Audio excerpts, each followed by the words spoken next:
In this video, we're going to be using PowerShell and Universal Dashboard in order to build a server monitoring tool that will simply ping servers that I've defined and report back on their status. Very simple use case. Let's see how we're going to build it.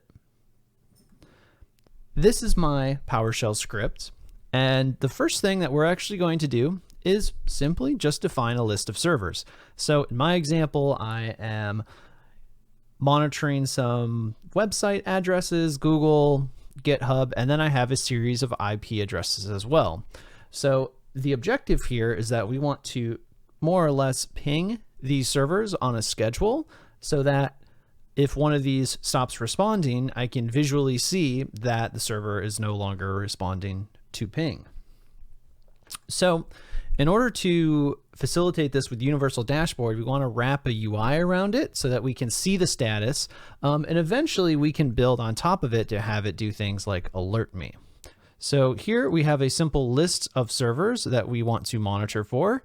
And then what we actually do is we're kind of doing a more or less a PowerShell trick here where we are actually going to create a new PowerShell custom object called server object. And as part of this object, we're actually going to add some properties so that we're tracking more than just server name. We're also going to monitor a date of when the server was last up, when we were last able to ping the server. And then also just a simple status, true if it's responding to ping and false if it's not. So if we run this block of script, let's see the output.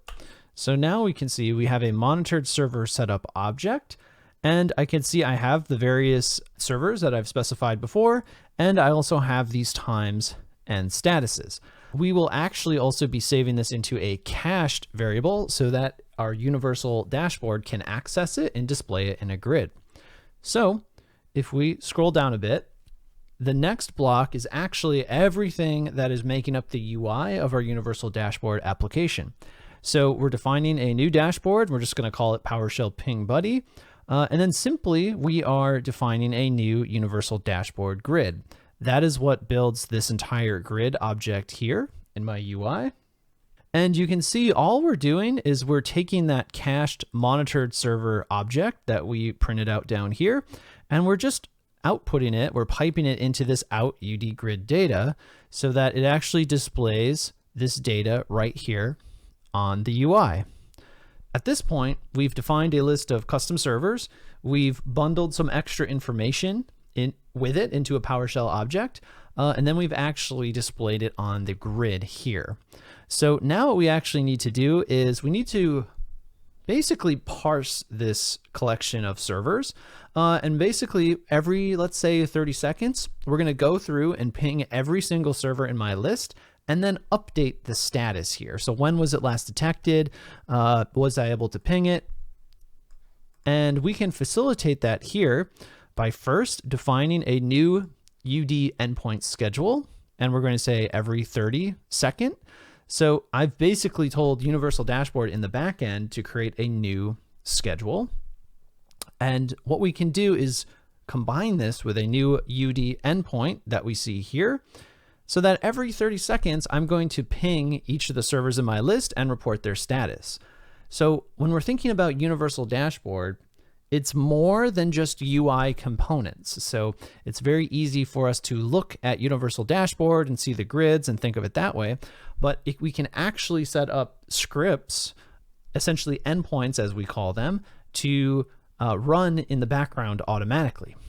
We're building this backend process, and the result of this backend process will actually update the object that is feeding our grid with information, and it's also telling our grids to refresh to display the new information. So in my endpoint here, which is just another PowerShell script, I'm taking that same cached monitored server object, and for each object, I'm going to do a test net connection. This is just a very simple PowerShell way to do a ping. And based on that result, I'm going to update each item with the status. If I ping it successfully, I'm going to update the last up time. Otherwise, I'm just going to set the status to false. So once I've processed each object and I've updated my cached object, I then am going to tell the UI to sync itself. So what I mean by that is this grid, I can tell this grid to sync, and then because it is it's displaying all of those cached servers in this cached monitored server object, it's going to update right away with the results of my endpoint. So let's go ahead and do that. So as you'll see, my server, I have Google, I have GitHub, I have Google DNS, and then I actually have this local server. So this is actually a Linux host that I have running in Hyper-V.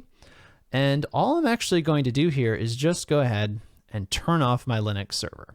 So this Linux server is off, and because my endpoint is running every 30 seconds, this line here should flip over to false the next time my endpoint executes. So we're just going to wait a few seconds here, and then we should see the status here flip over to false. And there we go. So now we see that this particular IP is false. And again, that is because every 30 seconds in the background, Universal Dashboard is running a PowerShell script that is updating my cached object. And that object basically contains a collection of the servers that I've created previously. So now let's just go ahead and boot our Linux machine back up. So our Linux server is going to boot back up and start responding to pings again momentarily.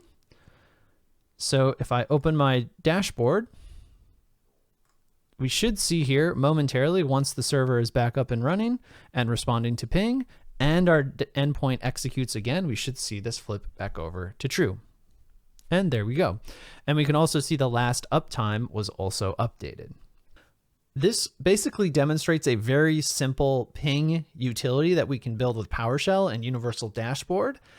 Now, this is very, very simple. It's all displaying my results in a UI, but we can do some pretty interesting things to enhance this, make this a little bit more interactive, and actually do potentially some alerting and notification as well, but we'll cover that in a separate video.